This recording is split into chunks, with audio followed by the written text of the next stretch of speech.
আসসালামু আলাইকুম, স্বাগত জানাচ্ছি আরটিভির সন্ধ্যা সংবাদে। আপনাদের সঙ্গে আছি আমি সিনথিয়া রহমান এবং আমি নুসরাত সুজানা। একটি গোষ্ঠী অহেতুক ইস্যু তৈরি করে দেশে অস্থিরতা সৃষ্টির অপচেষ্টা করছে বলে অভিযোগ করেছেন প্রধানমন্ত্রী তারেক রহমান। এর মাধ্যমে তারা পতিত স্বৈরাচারের পুনরুত্থানের পথ সুগম করছে কিনা সেটি ভেবে দেখা প্রয়োজন বলেও মন্তব্য করেন তিনি। অন্তর্বর্তী সরকারের প্রধান উপদেষ্টা ডক্টর মোহাম্মদ ইউনূসকে সঙ্গে নিয়ে জুলাই গণঅভ্যুত্থান স্মৃতি জাদুঘর উদ্বোধন করে এসব কথা বলেন তারেক রহমান।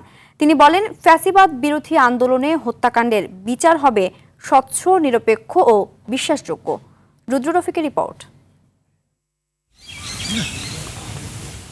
২৪-এর রক্তাক্ত গণঅভ্যুত্থানে শেখ হাসিনা সরকারের পতনের দ্বিতীয় বার্ষিকীতে উদ্বোধন করা হলো তার বাসভবনে গড়ে তোলা জুলাই গণঅভ্যুত্থান স্মৃতি জাদুঘর। সাবেক অন্তর্বর্তীকালীন সরকারের প্রধান উপদেষ্টা অধ্যাপক মোহাম্মদ ইউনূসকে সঙ্গে নিয়ে জাদুঘরের উদ্বোধন করেন প্রধানমন্ত্রী তারেক রহমান। দেশনেত্রী বেগম খালেদা জিয়াকে আপনি জান্নাতের সর্বোচ্চ আলা মাকাম দান করুন। এরপর জাদুঘর ঘুরে দেখেন। পরে আলোচনায় অংশ নিয়ে বক্তারা জুলাই গণঅভ্যুত্থানের ঘটনা প্রবাহ, গণমানুষের অংশগ্রহণ এবং বিজয়ের ইতিহাস নিয়ে আলোচনা করেন। শহীদ পরিবারের সদস্যরা তাদের সন্তানদের হত্যার বিচার দাবি করেন। মাননীয় প্রধানমন্ত্রীর কাছে বিনীত অনুরোধ যে আমরা যেন এই গণহত্যার ন্যায় বিচারটা পাই। আলোচনায় অংশ নিয়ে অধ্যাপক মোহাম্মদ ইউনূস বলেন, জুলাই জাদুঘর উদ্বোধনের মধ্য দিয়ে ইতিহাসের নতুন পর্যায়ে সৃষ্টি হলো। এই জাদুঘর অতীতকে ধারণ করে ভবিষ্যৎ রচনা করেছে। এখান থেকে নতুন যাত্রাপথ রচনা হবে। আমরা পথ হারিয়ে ফেললে এখানে এসে পথ খুঁজে নেব। এই সূত্র যেন ছিন্ন না হয়, আমরা এই সূত্রে গঠিত হয়, সমাজের সমস্ত চিন্তা ভাবনা এর মধ্যে আসে। এ সময় প্রধানমন্ত্রী তারেক রহমান বলেন, জুলাই জাদুঘর জনগণের সংগ্রাম, আত্মত্যাগ, বেদনা, সাহস ও গণতান্ত্রিক আকাঙ্ক্ষাকে জাতীয় স্মৃতিতে স্থায়ীভাবে ধারণ করার ঐতিহাসিক উদ্যোগ। আমি বিশ্বাস করি, অসম্পূর্ণ, অতিরঞ্জন বা উদ্দেশ্য প্রণোদিত বয়ান ইতিহাসকে শক্তিশালী করে না, বরং তা ইতিহাসের বিশ্বাসযোগ্যতাকে দুর্বল করে এবং ভবিষ্যৎ বিভেদের কারণ হয়ে দাঁড়ায়। সুতরাং প্রতিটি বিষয় যথাসম্ভব সত্যতা নিশ্চিত থাকা প্রয়োজন। বিগত আন্দোলন সংগ্রামের অংশগ্রহণকারীদের যথাযথ স্বীকৃতি দিতে সরকারের নেয়া উদ্যোগের কথা তুলে ধরেন প্রধানমন্ত্রী। বিগত 17 বছর এবং জুলাই আন্দোলনে যে মানুষগুলো শহীদ হয়েছেন, গুম খুনের শিকার হয়েছেন, সরকার সিদ্ধান্ত গ্রহণ করেছে তাদের নামে তাদের এলাকায় যে কোনো একটি প্রতিষ্ঠানের নামকরণ করা হবে ইনশাআল্লাহ।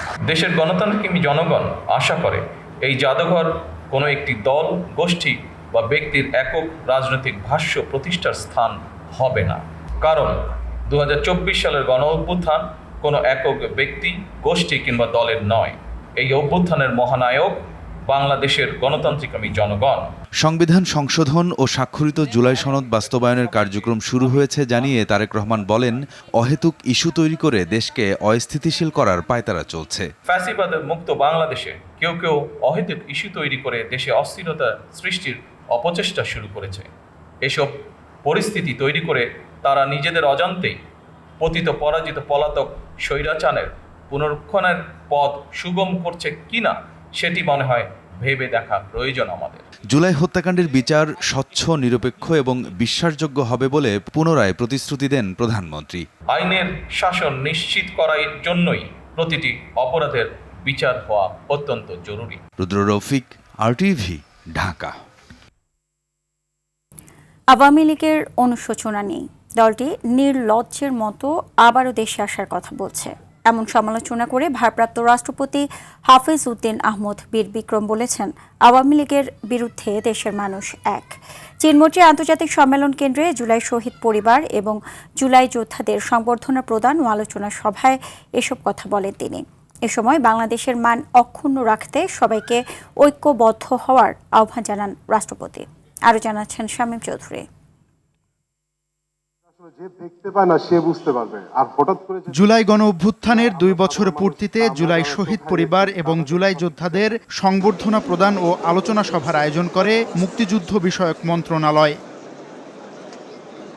ঢাকা জেলা প্রশাসনের সহযোগিতায় রাজধানীর শেরেবাংলা নগর চীনমৈত্রী আন্তর্জাতিক সম্মেলন কেন্দ্রে মুক্তিযুদ্ধ বিষয়ক মন্ত্রণালয় আয়োজিত অনুষ্ঠানে প্রধান অতিথি হিসেবে যোগ দেন ভারপ্রাপ্ত রাষ্ট্রপতি হাফিজ উদ্দিন আহমদ বীর বিক্রম।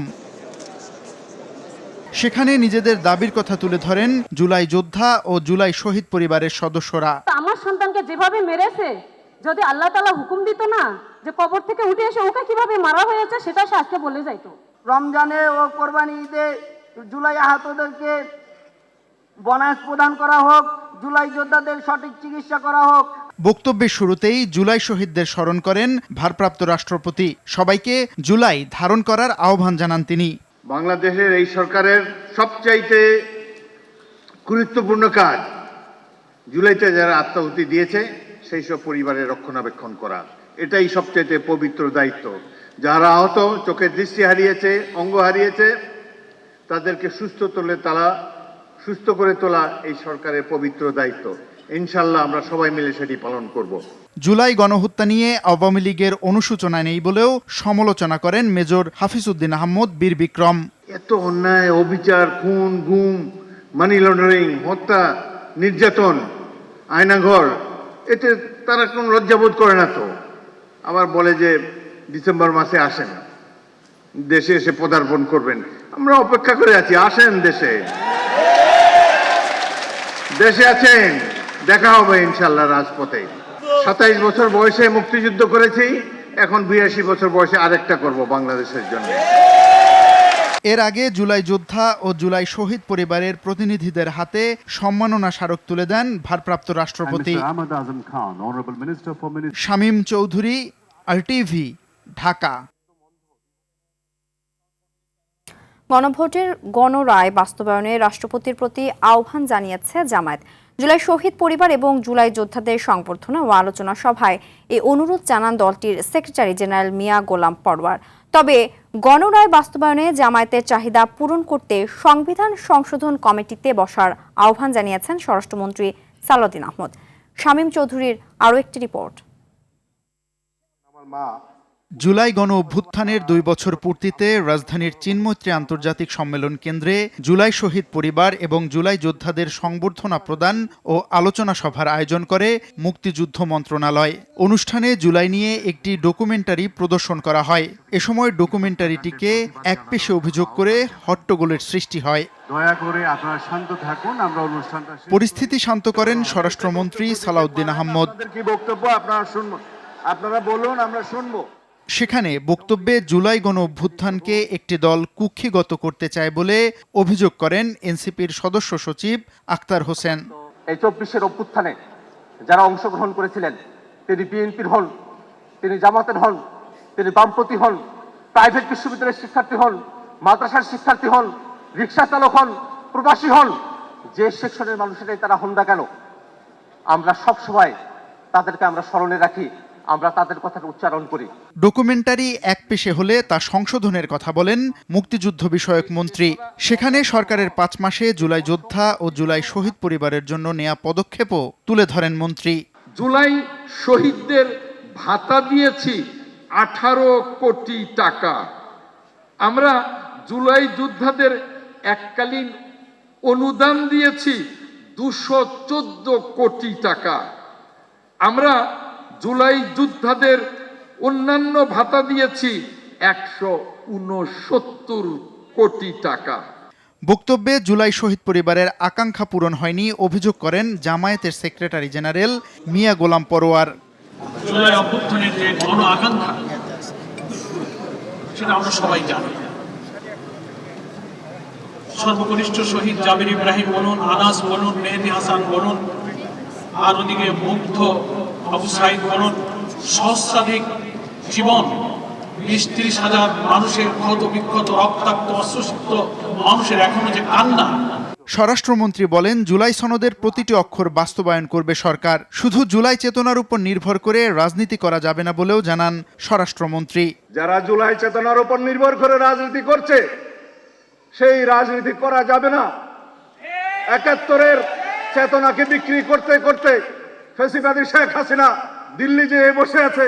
আমি অনেকবার বক্তব্য দিয়েছি, শেখ হাসিনা এবং আওয়ামী লীগের রাজনৈতিক মৃত্যু হয়েছে ঢাকায়, দাফন হয়েছে দিল্লিতে। কেন বলেছি? তারা এই চেতনা বিক্রি করতে করতে বাংলাদেশকে এমন একটা জায়গায় নিয়ে গিয়েছিল যারা মুক্তিযুদ্ধের চেতনা বললে মানুষ ঘৃণা করত।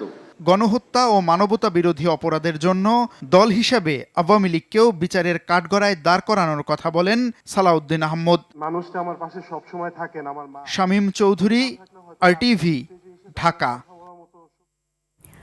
পলাতক শেখ হাসিনার বক্তব্য প্রকাশের ঘটনায় ভারতের অবস্থানের তীব্র সমালোচনা করে বিএনপির সিনিয়র যুগ্ম মহাসচিব রুহুল কবির রিজভী বলেন, এটি ভারতের দ্বিচারিতার বহিঃপ্রকাশ এবং বাংলাদেশ আর কখনো কোনো দেশের ক্লায়েন্ট স্টেট বা অধীনস্থ রাষ্ট্র হয়ে থাকবে না বলে মন্তব্য করেছেন পররাষ্ট্রমন্ত্রী ডক্টর খলিলুর রহমান। রাজধানীতে আলাদা দুটি অনুষ্ঠানে তারা একথা বলেন। আতিকা রহমানের রিপোর্টে দেখুন বিস্তারিত। রাজধানীর গুলশানে ফটো জার্নালিস্ট অ্যাসোসিয়েশন আয়োজিত শেখ হাসিনার শাসনামলের নির্যাতন নিপীড়নের আলোকচিত্র প্রদর্শনী উদ্বোধনীতে যোগ দেন বিএনপির সিনিয়র যুগ্ম মহাসচিব রুহুল কবির রিজভী। বলেন, ভারত শেখ হাসিনাকে আশ্রয় এবং তার বক্তব্য প্রচারের সুযোগ দিয়ে গণতন্ত্র ও মানবাধিকারের প্রশ্নে দ্বৈত নীতি অনুসরণ করছে। শেখ হাসিনার জন্য আপনাদের এত মায়া, এত কান্না, এত ক্রোকোডাইল টিয়ার্স আপনাদের চোখ দিয়ে ঝরছে যে তাকে ভিডিও বার্তা না দিতে পারলেও অডিও বার্তা দেওয়ার সুযোগ দিচ্ছে। এটা ভারতীয় মুখপাত্রের ডাবল স্ট্যান্ডার্ড। ওই যে শেখ হাসিনা বলেছিলেন, আমি এমন কিছু দিয়েছি ভারতকে, ভারত চিরদিন মনে রাখবে। সেই চিরদিন ভারত মনে রাখছে এবং রাখছে বলেই আজকে শেখ হাসিনার মতো পলাতক জল্লাদকে সেইখানে কথা বলার সুযোগ দিচ্ছে। বাংলাদেশ আর কখনো কোনো দেশের ক্লায়েন্ট টেস্ট বা অধীনস্থ রাষ্ট্র হয়ে থাকবে না বলে মন্তব্য করেছেন পররাষ্ট্রমন্ত্রী doctor Khalilur Rahman. Foreign service একাডেমিতে জুলাই গণ অভ্যুত্থান দিবসের আলোচনায় তিনি একথা বলেন। বাংলাদেশ একসময় আন্তর্জাতিক পরিমণ্ডল থেকে হারিয়ে যাচ্ছিল, সেই বাংলাদেশ ফিরে আসছে দেখে আমরা খুব আনন্দিত। শুরু থেকে আমাদের সরকারের পররাষ্ট্রনীতির সবচেয়ে বড় দিক হচ্ছে বাংলাদেশ ফার্স্ট, বাংলাদেশ প্রথম। জুলাই অভ্যুত্থান দিবসে শাহবাগে জুলাই শহীদ স্মৃতিস্তম্ভে পুষ্পস্তবক অর্পণ শেষে মুক্তিযুদ্ধ বিষয়ক মন্ত্রী আহমেদ আজম খান বলেন, দ্রুত জুলাই সনদ বাস্তবায়ন করা হবে। এদিকে ষড়যন্ত্রে লিপ্ত শেখ হাসিনার দোসরদের চিহ্নিত করে ব্যবস্থা নেওয়ার দাবি জানিয়েছে ফেডারেল সাংবাদিক ইউনিয়ন ও ঢাকা সাংবাদিক ইউনিয়ন। জুলাই অভ্যুত্থান দিবসে জাতীয় প্রেস ক্লাব থেকে র্যালি বের করে এই দুই সংগঠন। এই ছাত্রদের খুনিকে বাংলাদেশ আবার পুনর্বাসন করতে চান, সাংবাদিক সমাজ করে বসে থাকবে না। ফ্যাসিস্টদের যারা লালন করতে চায় কাউকে আমরা ছাড় দেব না। খুনি হাসিনা এবং তার চিহ্নিত দোষর যারা হত্যাযজ্ঞের সাথে জড়িত ছিল তাদেরকে দেশে ফিরিয়ে এনে এবং যারা দেশে আছেন, জেলে আছেন, তাদের ফাঁসির রায় কার্যকর করতে হবে। এছাড়া ঢাকা বিশ্ববিদ্যালয় মল চত্বরে জুলাই স্মৃতিস্তম্ভের ভিত্তিপ্রস্তর স্থাপন করেন উপাচার্য ডক্টর ABM ওবায়দুল ইসলাম। আতিকা রহমান, RTV, ঢাকা। জুলাই অভ্যুত্থানে শহীদদের প্রত্যাশা এখনো পূরণ হয়নি, আবারও ফ্যাসিবাদের পথে হাঁটছে দেশ, মন্তব্য করেছেন বিরোধী দলীয় নেতা ও জামায়াত আমির ডক্টর শফিকুর রহমান। তিনি বলেন, বর্তমান সরকারের কর্মকাণ্ডে অভ্যুত্থানের অর্জন ধীরে ধীরে চোরাবালিতে হারিয়ে যাচ্ছে। গণঅভ্যুত্থানের দ্বিতীয় বার্ষিকীতে রাজধানীতে 11 দলের গণসমাবেশে এসব কথা বলেন জামায়াত আমির। আরও জানাচ্ছেন আব্দুর রহিম। জুলাই গণ অভ্যুত্থানের দ্বিতীয় বার্ষিকীতে জাতীয় মসজিদ বাইতুল মোকাররমের দক্ষিণ গেইটে 11 দলীয় ঐক্যের এই গণসমাবেশ।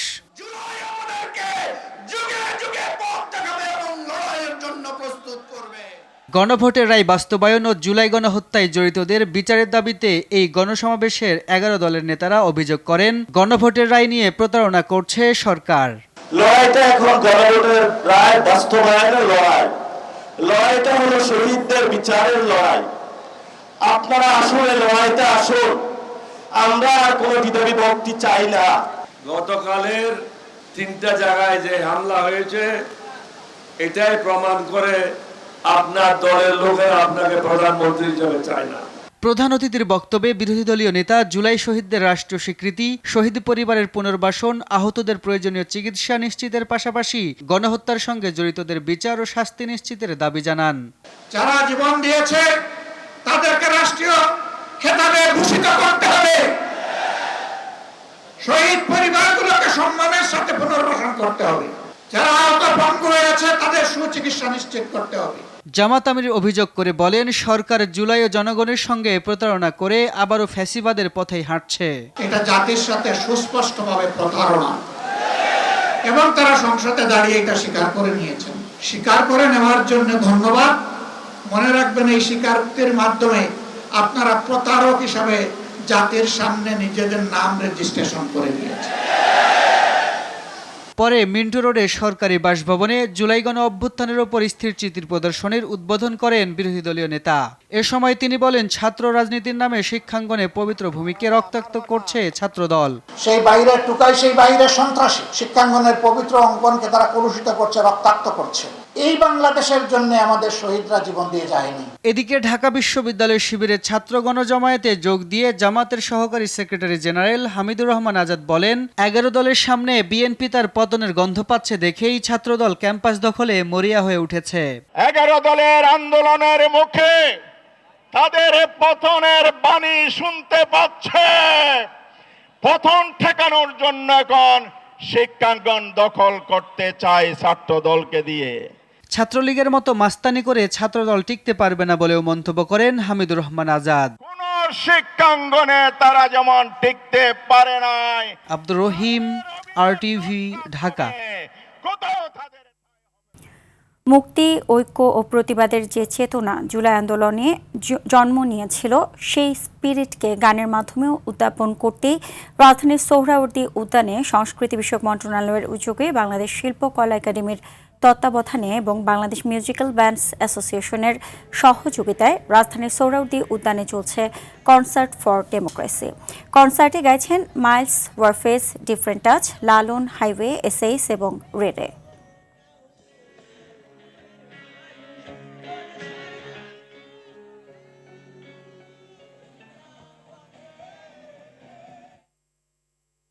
দর্শক, এই মুহূর্তে সোহরাওয়ার্দী উদ্যান থেকে সরাসরি যুক্ত হচ্ছেন সহকর্মী অভি আরিফ। আরিফ, কনসার্ট ফর ডেমোক্রেসিতে এখন কারা গাইছেন, কেমন উপভোগ করছে দর্শকরা এবং নিরাপত্তা ব্যবস্থা কেমন দেখছেন জানাবেন।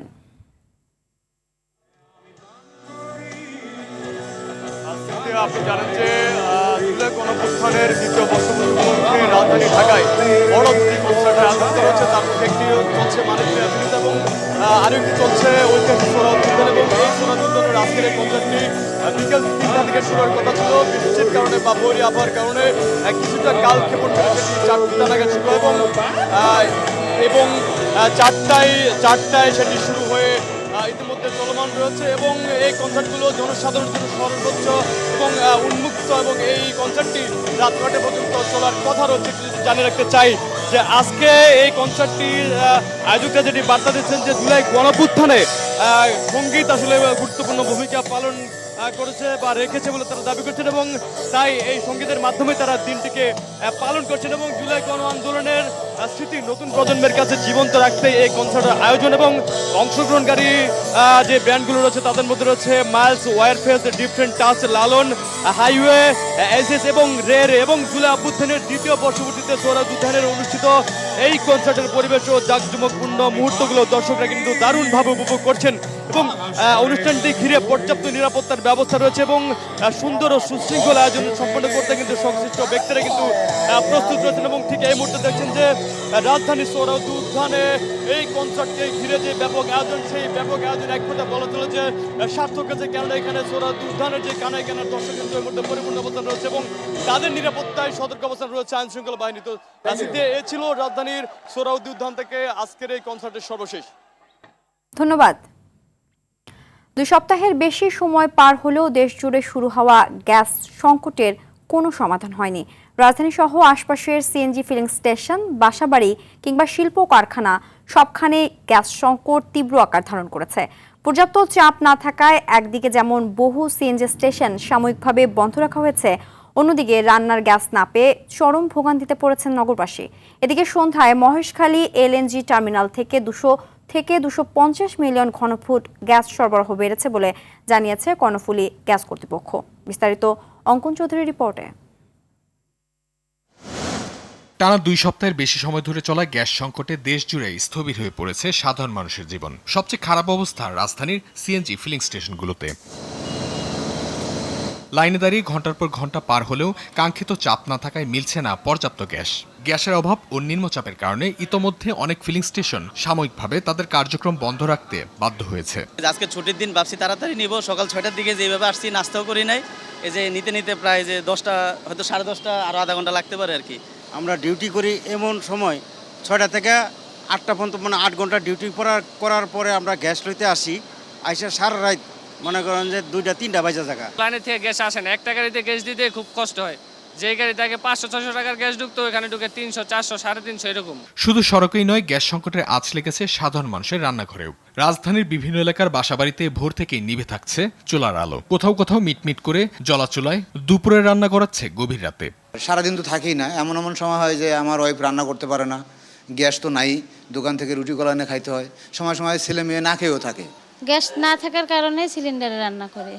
এদিকে আবাসিক এলাকায় লাইনের গ্যাস না থাকায় অনেক ভবন মালিক বাধ্য হয়ে বিকল্প হিসেবে এলপিজি সিলিন্ডারে গ্যাস সংযোগ ব্যবহার করছেন। ভাড়াটেরা চলে যাচ্ছিল, পরে আমি বিকল্প ব্যবস্থা করে দিছি, যে দেখতে পাচ্ছেন এখানে সিলিন্ডার লাগাই দিছি আর কি, যাতে ভাড়াটেরা থাকে, যাতে না যায়। ভাড়াও বাড়াইতে পারতেছি না, আমার মাসে ধরেন লোন আছে, কিস্তি চলে, তো হিমশিম খাচ্ছি। একদিকে ফিলিং স্টেশন ও বাসাবাড়িতে চরম ভোগান্তি, অন্যদিকে গ্যাস সংকট ব্যাহত হচ্ছে শিল্প কারখানার উৎপাদন। গ্যাসের প্রয়োজনীয় চাপ ফিরিয়ে এনে দ্রুত এই মহামারী সমতুল্য ভোগান্তি নিরসন করবে সরকার, এমনটাই প্রত্যাশা সাধারণ মানুষের। অঙ্কন চৌধুরী, RTV, ঢাকা। এদিকে দেশের বাণিজ্যিক রাজধানী চট্টগ্রামে ভয়াবহ আকার ধারণ করেছে চলমান গ্যাস সংকট। আবাসিক এলাকার পাশাপাশি বিদ্যুৎ ও শিল্প খাতের বড় ধাক্কা লেগেছে। গ্যাস সরবরাহ কমে যাওয়ায় স্থবিরতা নেমে এসেছে সার্বিক জনজীবনে। চট্টগ্রামে গ্যাসের দৈনিক স্বাভাবিক চাহিদা প্রায় 350 মিলিয়ন ঘনফুট হলেও বর্তমানে সরবরাহ নেমে এসেছে মাত্র 190 থেকে 200 মিলিয়ন ঘনফুটে। চট্টগ্রাম থেকে সাইফুল মাহমুদের তথ্যচিত্রে জানাচ্ছেন লিওন আজাদ। দেশ জুড়ে চলমান গ্যাস সংকটের সবচেয়ে বড় ধাক্কা লেগেছে চট্টগ্রামের শিল্প খাতে। চট্টগ্রাম ইউরিয়া সার কারখানা সহ বিভিন্ন বড় শিল্প প্রতিষ্ঠানে উৎপাদন 35 থেকে 50% পর্যন্ত কমে গেছে। এর ফলে রপ্তানিমুখী শিল্প, ইস্পাত, টেক্সটাইল ও খাদ্য প্রক্রিয়াজাতকরণ খাত মারাত্মক ক্ষতির মুখে পড়েছে। রান্নার গ্যাসের অভাবে আবাসিক এলাকায় বেশিরভাগ সময় চুলোয় জ্বলছে না আগুন। অন্যদিকে সিএনজি স্টেশনগুলোতে ঘন্টার পর ঘন্টা অপেক্ষা করেও গ্যাস পাচ্ছে না চালকরা। বলতেছে যে গ্যাস আসলে আমাদেরকে দিবে, কিন্তু আমরা দীর্ঘ আপনার সকাল 7টা থেকে এই পর্যন্ত ওয়েটিং এ আছি। লাইন ধরে অনেক ঘন্টা পর ঘন্টা, মানে গোটা দিন পর চলে যায়, লাইন ধরে মানে গ্যাস পাইতেছে না। আজকে 10 দিন প্রায় আমাদের চিটংয়ে টোটালি গ্যাস, কোনো জায়গায় গ্যাস নাই। সকালে 6টার দিকে করে যায়, রাতের 1টা-1:30 করে আসে। অনেক কষ্ট হচ্ছে, লাড়কি চুলাতে রান্না করতে হবে, কি হবে, বাচ্চাদেরকে তো খাওয়াতে হবে, কিছু করার নাই। গ্যাস সংকট থাকবে না বলে জানান Chattogram chamber of commerce and ইন্ডাস্ট্রির সভাপতি। গ্যাস সেক্টরে যেসব সমস্যা আছে আর কি, এটা থাকবে না হয়তো, but back of the mind আমাদের রাখতে হবে যে ইম্পোর্টেড গ্যাস দিয়ে কিন্তু একটা ইকোনমি চলতে পারে না। আমাদের ভুলটা কোথায় ছিল, লাস্ট 20 ইয়ার্সে আমরা একটা নতুন গ্যাস ফিল্ড কিন্তু আমরা করিনি। বিদ্যুৎ কেন্দ্রগুলোতেও প্রয়োজনীয় গ্যাস সরবরাহ না থাকায় উৎপাদন সক্ষমতা কমে গেছে। বিনিয়োগগুলো যদি সুরক্ষিত রাখতে হয়, ভবিষ্যৎ বিনিয়োগকে যদি উৎসাহিত করতে হয়, বর্তমান বিনিয়োগগুলোকে যদি প্রোটেক্ট করতে হয়, আমার মনে হয় বিদ্যুৎ বলেন, গ্যাস বলেন, এই জায়গাগুলোকে অ্যাড্রেস করতে হবে এবং এটার জন্য পরিকল্পনা থাকতে হবে। চলমান এই গ্যাস সংকট শুধু জ্বালানি খাতের গণ্ডিই নয়, বরং পুরো অর্থনীতিতে গভীর প্রভাব ফেলছে। শিল্প উৎপাদন সচল রাখতে এবং জনদুর্ভোগ কমাতে দ্রুত গ্যাস সরবরাহ স্বাভাবিক করার দাবি স্থানীয় উদ্যোক্তা ও ব্যবসায়ীদের। Leone Azad, RTV। জুলাই গণঅভ্যুত্থান দিবস উপলক্ষে সারা দেশে নানা কর্মসূচির আয়োজন করা হয়েছে। শহীদ স্মৃতিস্তম্ভে ফুল দিয়ে শ্রদ্ধা নিবেদন করে বিভিন্ন রাজনৈতিক দল, সংগঠন সহ সর্বস্তরের মানুষ। এ সময় ছাত্র জনতার আন্দোলনে নিহতদের আত্মার মাগফিরাত ও আহতদের সুস্থতা কামনায় দোয়া করা হয়। জেলা প্রতিনিধিদের তথ্যচিত্রে জানাচ্ছেন নাদিরা সুলতানা। ছাত্র জনতার রক্তস্নাত ঐতিহাসিক আন্দোলনের 2 বছর পূর্তিতে সারা দেশে নানা কর্মসূচির আয়োজন করা হয়েছে। নরসিংদীতে শহীদদের প্রতি শ্রদ্ধা নিবেদন করেন বিএনপির যুগ্ম মহাসচিব খায়রুল কবির খোকন, সংসদ সদস্য মঞ্জুর এলাহি এবং আশরাফ উদ্দিন বকুল। গণঅভ্যুত্থানে আত্মোৎসর্গকারী শহীদদের প্রতি শ্রদ্ধা জানান খুলনার সংসদ সদস্য আজিজুল বারী হেলাল সহ অন্যরা। হবিগঞ্জের জুলাই শহীদ স্মৃতিস্তম্ভে পুষ্পস্তবক অর্পণ কর্মসূচির উদ্বোধন করেন জাতীয় সংসদের হুইপ জি.কে. ঘোষ। প্রশাসন আহত জুলাই যোদ্ধা এবং শহীদ পরিবারের সদস্যরা পুষ্পস্তবক অর্পণ করেন সিলেটে। জুলাই গণঅভ্যুত্থানের চেতনাকে নতুন প্রজন্মের কাছে পৌঁছে দেওয়ার আহ্বান জানানো হয় রংপুরে। ময়মনসিংহে যথাযোগ্য মর্যাদায় জুলাই গণঅভ্যুত্থান দিবস পালিত হয়।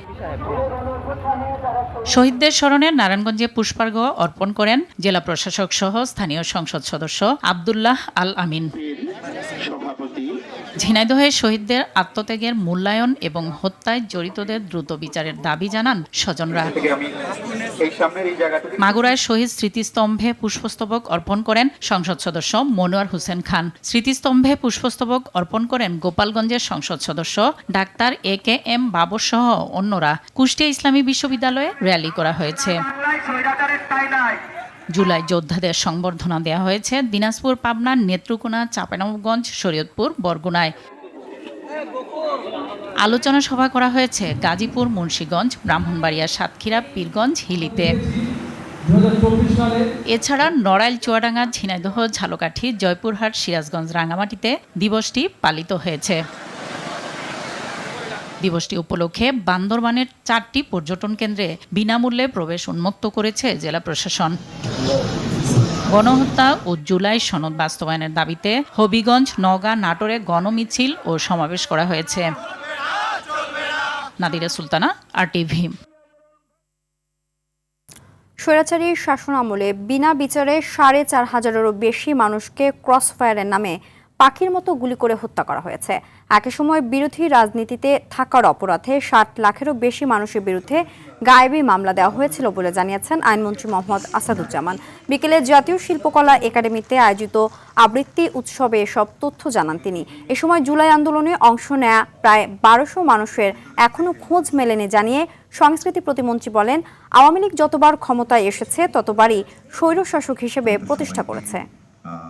ক্ষমতা যখন আমাদেরকে অন্ধ করে দেয় তখন আমরা একদিকে রক্তের হোলি খেলায় মেতে উঠি, আর একদিকে আবৃত্তি মানুষকে গণতন্ত্রমুখী করে।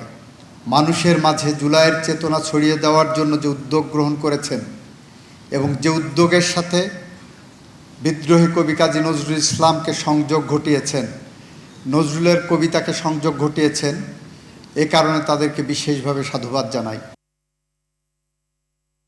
জুলাই অভ্যুত্থানের 2 বছর পূর্তি উদযাপন উপলক্ষে মনসুন কালচারাল অ্যালায়েন্সের উদ্যোগে মানিক মিয়া অ্যাভিনিউতে চলছে বর্ষা বিপ্লবের গান শিরোনামে কনসার্ট। বিকেল 3টায় শুরু হওয়ার কথা থাকলেও বৃষ্টির জন্য শুরু হয় 4টায়। বর্ষা বিপ্লবের গান কনসার্টে পারফর্ম করবেন আর্টসেল, শিরোনামহীন, আর্ক, অ্যাভয়েড, রাফা, কুড়েঘর, নাহিদ অ্যান্ড মিউজিশিয়ানের মতো জনপ্রিয় সব ব্যান্ড।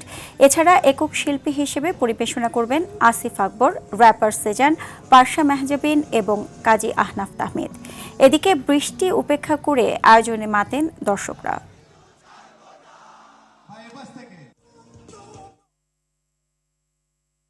অভ্যুত্থানের চেতনা থেকে সরকার সরে গেছে, যার জবাব জনগণই দেবে। জুলাই গণ অভ্যুত্থান দিবস উপলক্ষে বরিশালের অশ্বিনী কুমার টাউন হল চত্বরে আয়োজিত সমাবেশে এ মন্তব্য করেছেন ইসলামী আন্দোলন বাংলাদেশের নায়েবে আমির মুফতি সৈয়দ মোহাম্মদ ফয়জুল করিম। বর্তমান সরকারের বিভিন্ন সিদ্ধান্তের সমালোচনা করে তিনি আরও বলেন, গণ অভ্যুত্থানে রাজপথে যারা জীবন বাজি রেখে আন্দোলন করেছিল, ক্ষমতায় গিয়ে তাদের প্রত্যাশা পূরণ করেনি বিএনপি সরকার।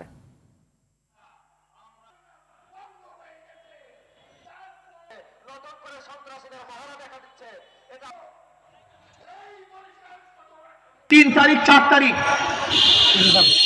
আওয়ামী লীগের সাথে তারা বৈঠক করেছে। বাংলাদেশের জনগণের দাম বাড়াবেন, গ্যাসের দাম বাড়াবেন, তৈলের দাম বাড়াবেন, মানুষকে খুন করে হত্যা করবেন, বাংলাদেশের মানুষ সহ্য করবে ইনশাআল্লাহ।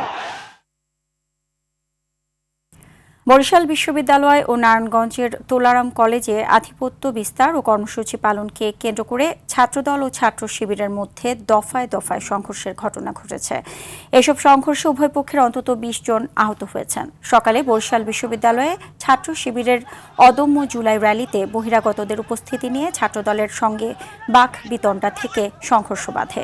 অন্যদিকে নারায়ণগঞ্জ সরকারি তোলারাম কলেজে অনুষ্ঠানে বক্তব্য দেওয়াকে কেন্দ্র করে দুই পক্ষের সংঘর্ষে রড ও লাঠি সোঁটা ব্যবহার করা হয়। এতে আতঙ্ক ছড়িয়ে পড়ে সাধারণ মানুষের মাঝে। খবর পেয়ে পুলিশ ও গোয়েন্দা বাহিনী ঘটনাস্থলে পৌঁছে পরিস্থিতি নিয়ন্ত্রণে আনে।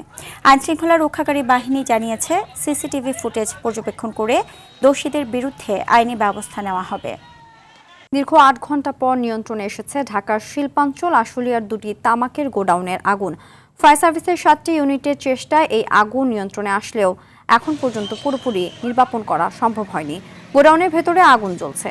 আগুন নিয়ন্ত্রণে কাজ করতে গিয়ে ফায়ার সার্ভিসের 2 কর্মী আহত হয়েছেন। সকাল 7টার দিকে আশুলিয়ার নলাম এলাকার ব্রিটিশ আমেরিকান টোবাকোর একটি তামাকের গোডাউনে এই অগ্নিকাণ্ডের ঘটনা ঘটে।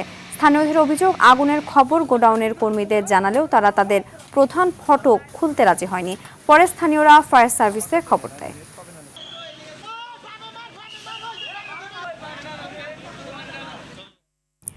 গাজীপুরের কালিয়াকৈরে ডিবি পুলিশ পরিচয়ে এক ব্যবসায়ীর বাড়িতে ডাকাতির ঘটনা ঘটেছে। একই সঙ্গে ওই ব্যবসায়ী ও তার ছেলেকে অপহরণের অভিযোগ করেছেন পরিবারের সদস্যরা।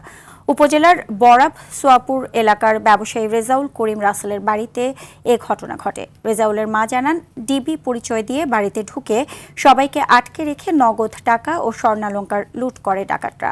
পরে রেজাউল ও শাহেদকে তুলে নিয়ে যায়। কালিয়াকৈর মৌচাক ফাঁড়ির উপপরিদর্শক মনির হোসেন ঘটনাস্থলে পরিদর্শন করলেও কোনো কথা বলেননি। সন্ধ্যা সংবাদ এ পর্যন্তই। রাতের সংবাদ 11:15টায় দেখার আমন্ত্রণ রইল। এতক্ষণ সাথে থাকার জন্য সবাইকে ধন্যবাদ।